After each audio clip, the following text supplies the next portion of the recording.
5일은 사순절이 시작되어지는 참회의 수요일입니다.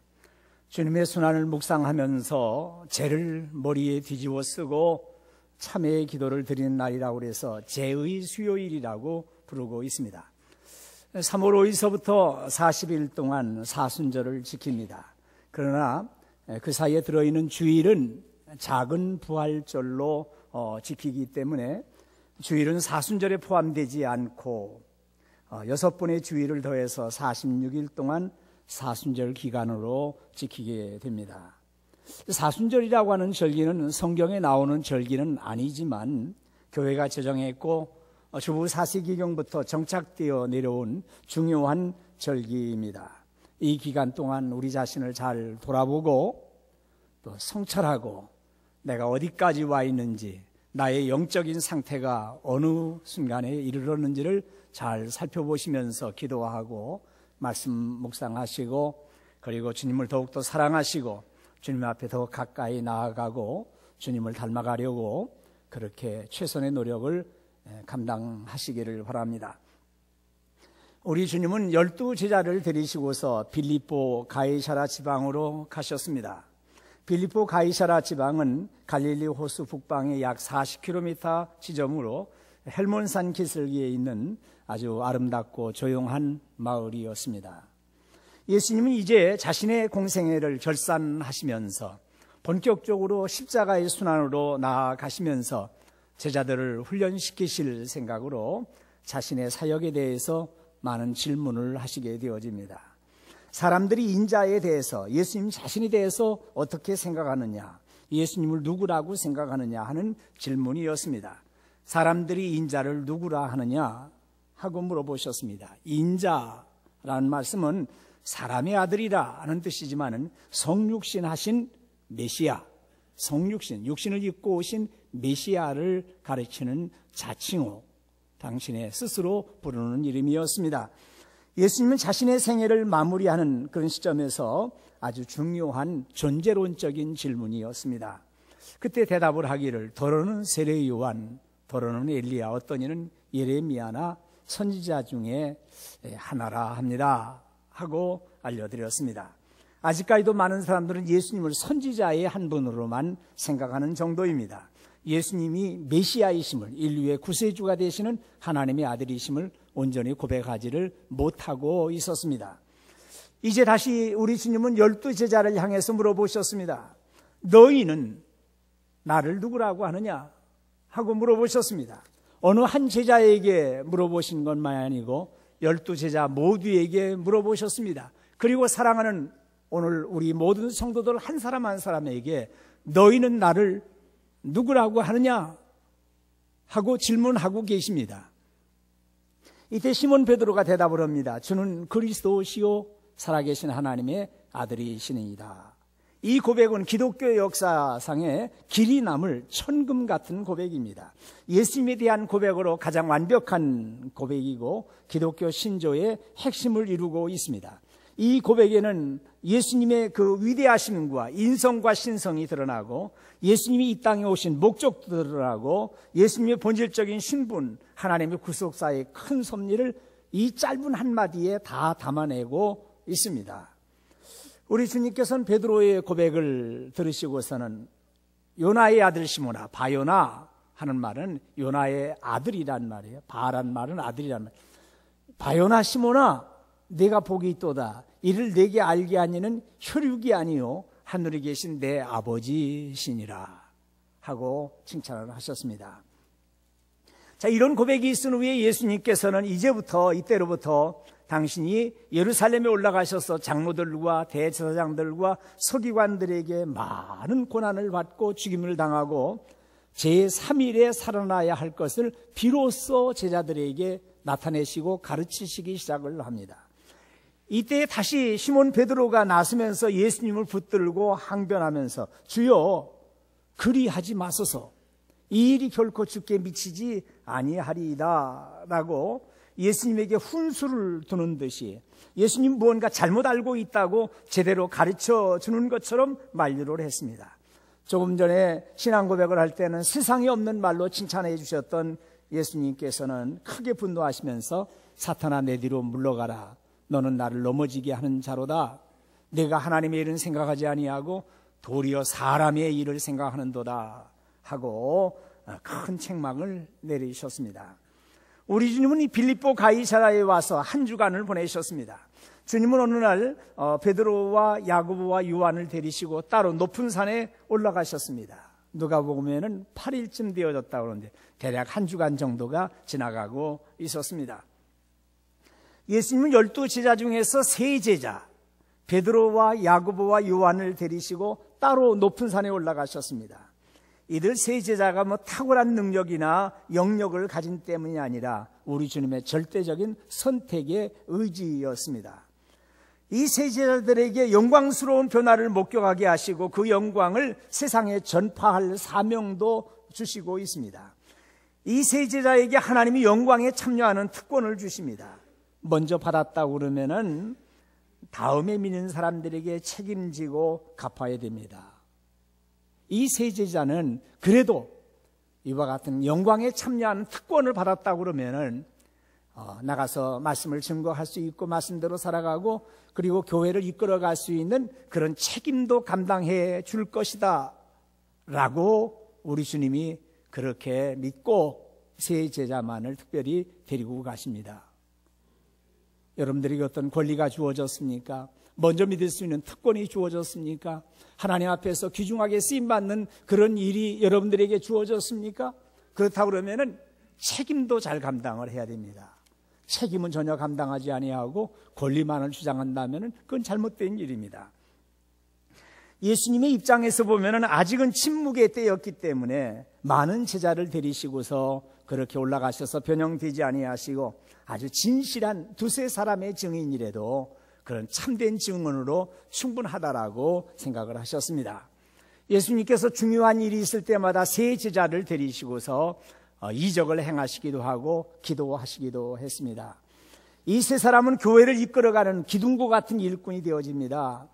베드로 같은 경우는 예수님의 똑같은 모습으로 십자가 달려 죽지를 않고서 거꾸로 못 박혀 죽기도 하고, 그리고 야고보는 첫 번째 순교자로서 제일 먼저 순교를 감당을 하고, 그리고 사도 요한의 경우는 끝까지 남아서 교회를 이끌어가는 그런 사도가 되어집니다.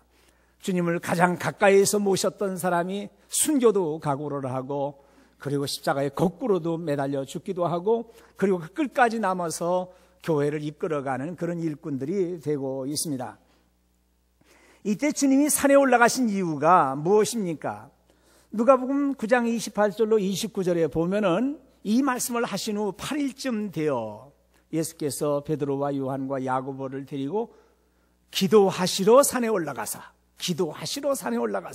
또 기도하실 때에 영모가 변화되고 그 옷이 휘어져 광채가 나더라 그러셨어요.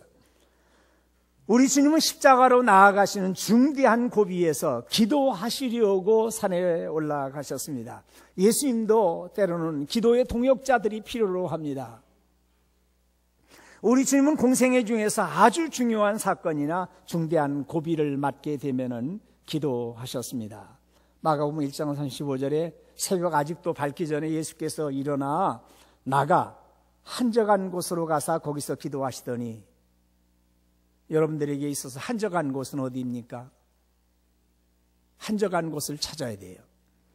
예수님께서는 12제자를 선택하실 때 밤이 맞도록 기도하십니다. 이때 예수께서 기도하시러 산으로 가사 밤이 새도록 하나님께 기도하시고 다음에 내려오셔서 12제자를 선택을 하시고 있습니다.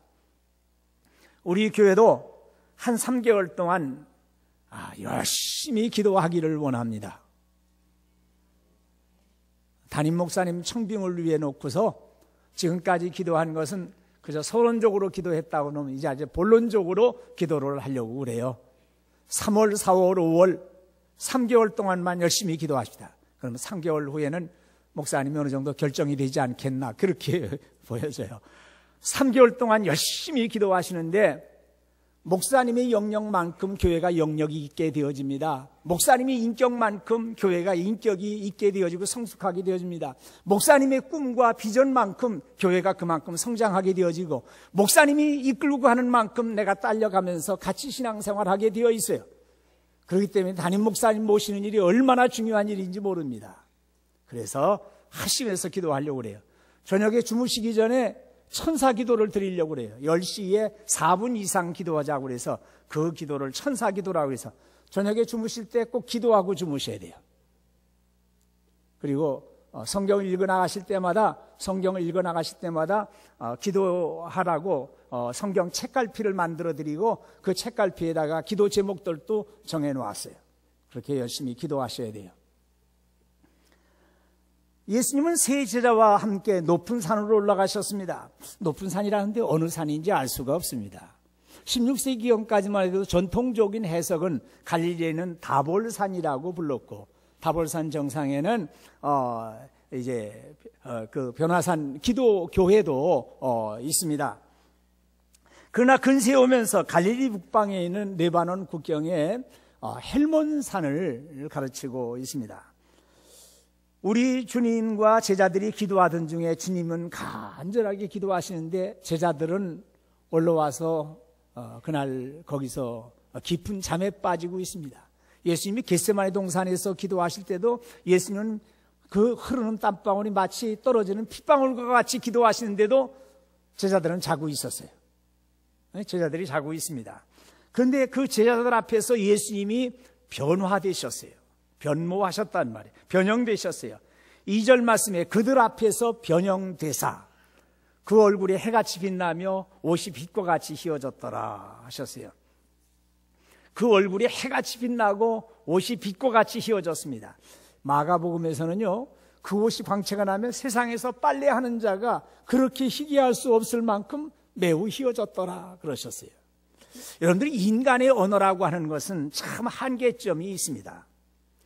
해같이 빛났다고 하는 말씀도 그렇게 언어의 한계를 드러내주고 있을 뿐입니다.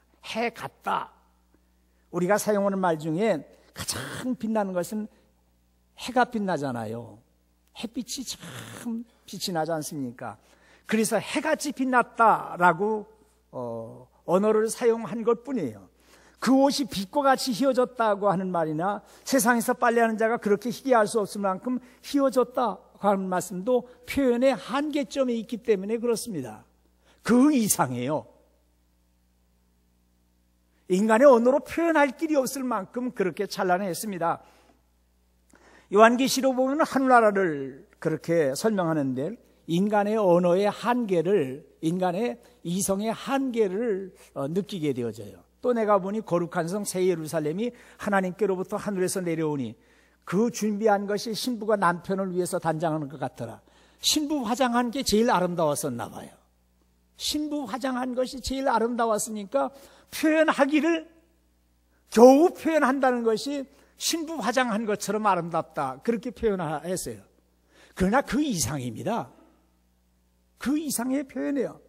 사도 요한이 환상 중에 촛대 사이에 인자 같은 이가 발에 끌리는 옷을 입고 가슴에 금띠를 띠고 그의 머리와 털의 희기가 흰 양털 같고 눈 같으며 그의 눈은 불꽃 같고 그의 발은 풀무불에 단련한 빛난 주석과 같고 그의 음성은 많은 물소리 같으며 같으며 이렇게 표현을 합니다. 그것도 그 이상이란 말이에요. 인간의 언어로 다 가지고 있는 이성으로 한계점이 있어서 그렇게 표현을 하는 거예요.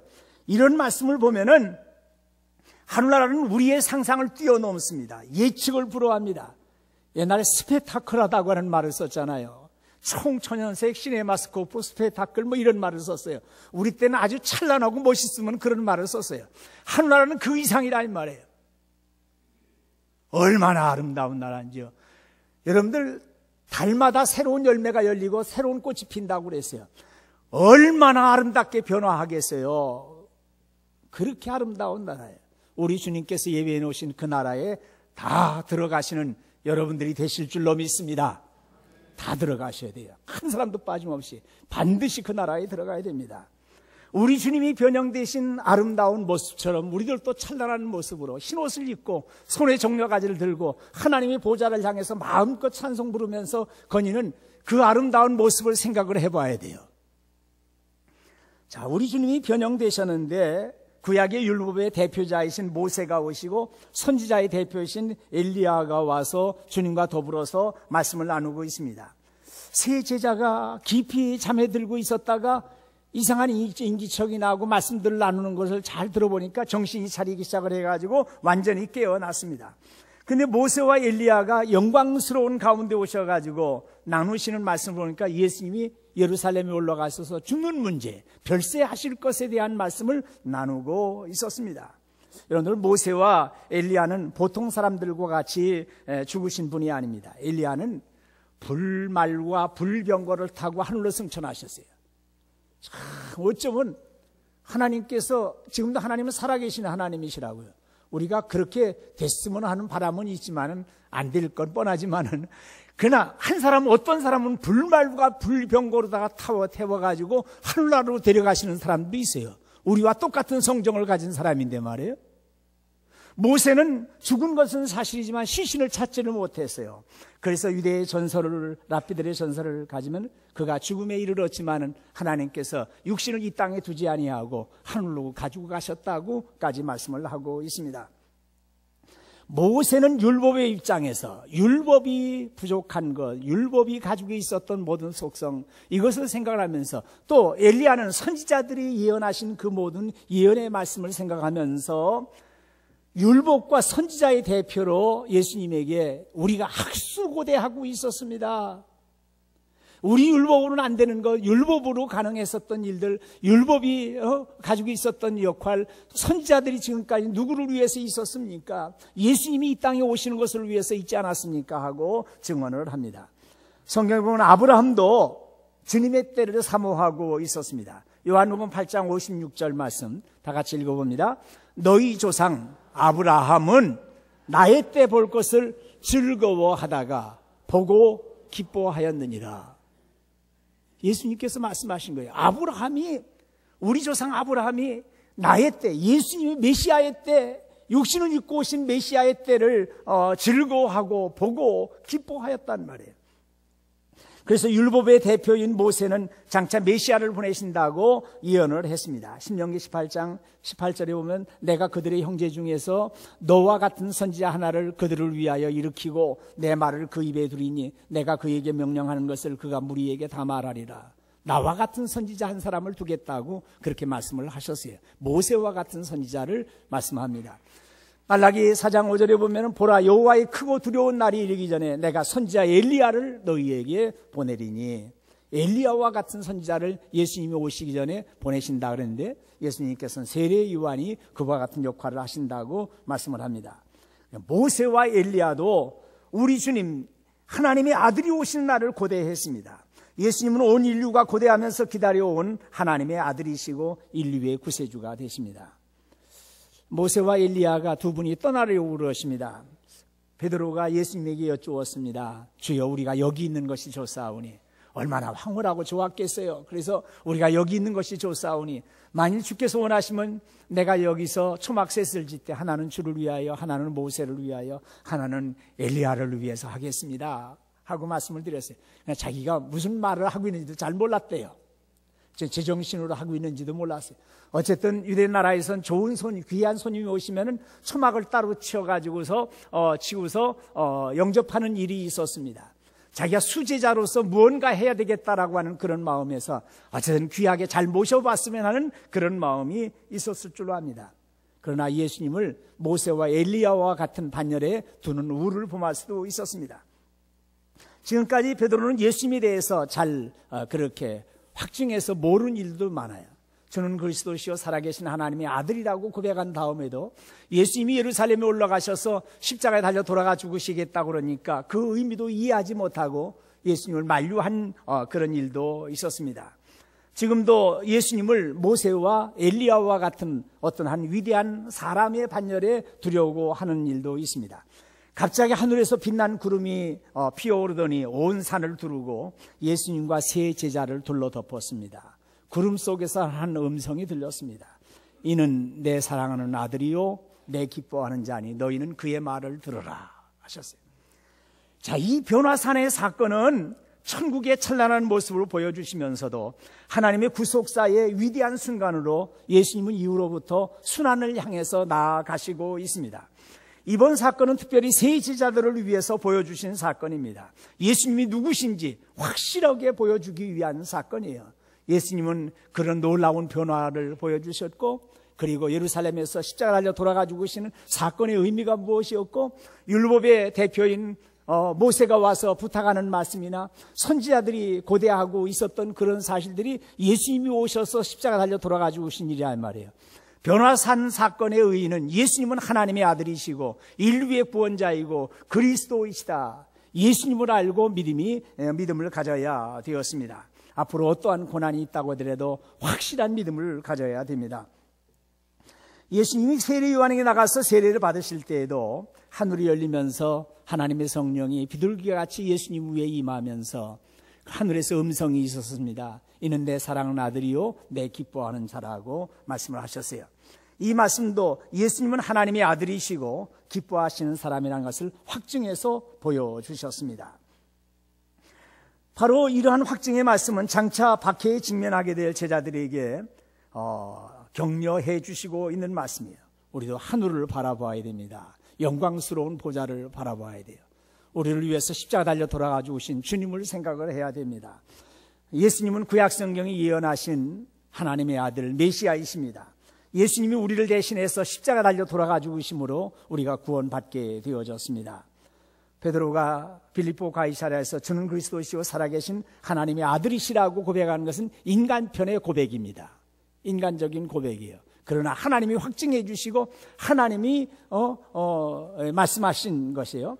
그래서 예수는 하나님의 사랑하는 아들이고 하나님이 기뻐하시는 자라고 하는 말씀으로 확증해서 보여주셨어요. 사람의 고백이 있었습니다. 그 고백을 하나님이 확증해 주시고 인쳐 주시고 있습니다.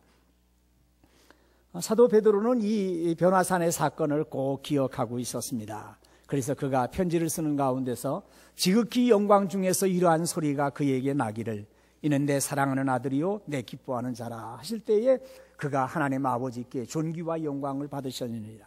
이 소리는 우리가 그와 함께 거룩한 산에 있을 때에 하늘로부터 난 것을 들은 것이라 그렇게 말씀을 하셨습니다. 이제 우리는 예수님이 계시기 때문에 이 험한 세상을 살아갈 수가 있습니다.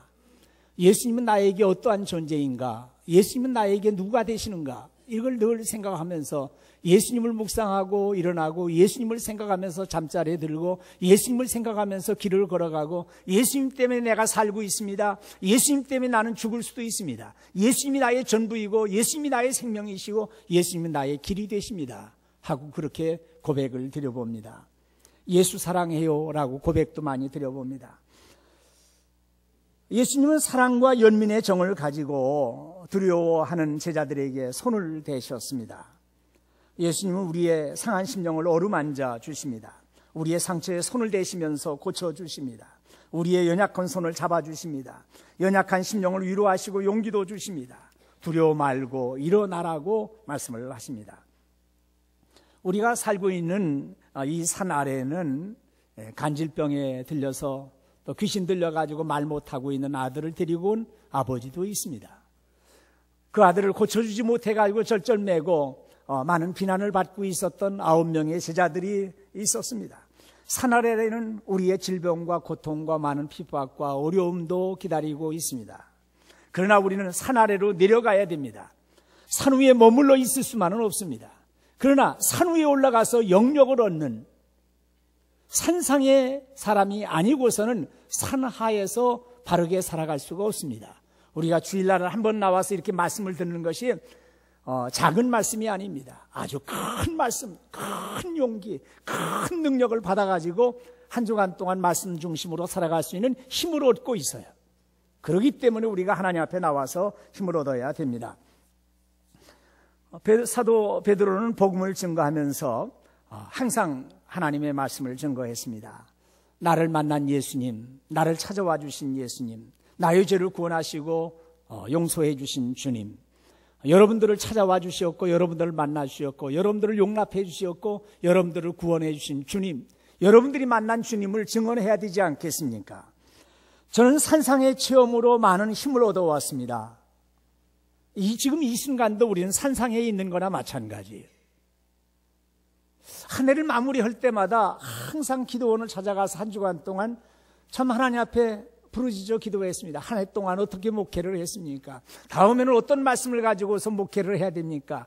하나님 앞에서 기도하고 있을 때 하나님이 언제나 저에게 감동을 주셨고, 내가 이런 걸 부족하지 않았느냐고, 이런 걸 가지고서 목회를 해야 되지 않겠냐고 항상 들려주시는 말씀이 있었어요. 그 말씀대로 한순간 달려온 것 같아요. 한 걸음에 지금까지 달려왔어요. 어떻게 해서 26년이라고 하는 세월이 지나가는지 나도 모르겠어요. 저도 모르겠어요. 어떻게 한 걸음에 달려왔어요. 그렇게 하나님 앞에 부르짖어 기도했고, 하나님의 그 감동 받았고, 그 말씀 중심으로 살아오면서 오늘까지 왔단 말이에요.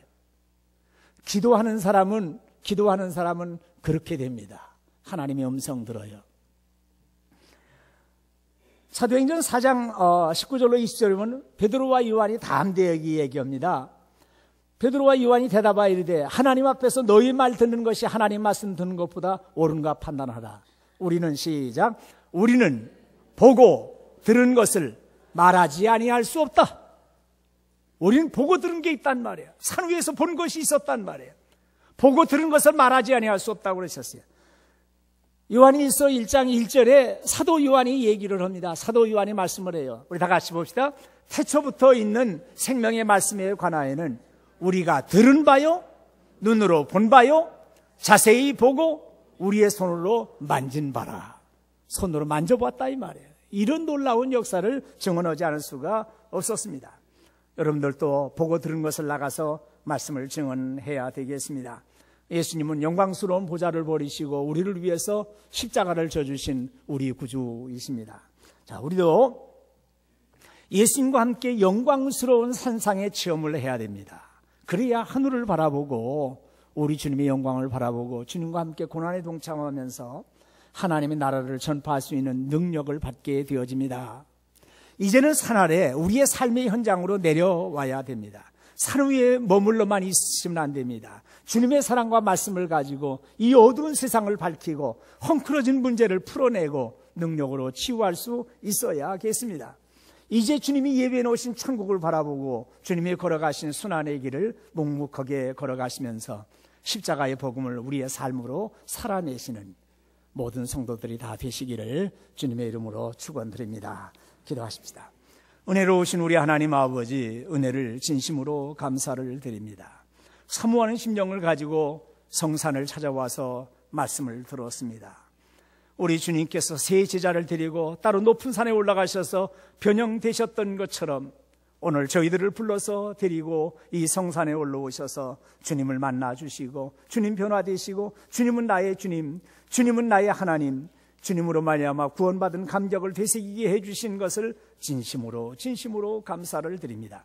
하나님 아버지, 사모하는 심령들을 위해 채워주실 때 저 천성을 바라보고 영광을 바라보며 주님이 오라 하시는 그날까지 최선을 다해서 주님 증언하며 주님이 기뻐하신 뜻대로 살아가는 온 성도들이 되게 하여 주시옵소서. 믿사옵고 우리 주님 예수 그리스도의 이름으로 기도하옵나이다. 아멘.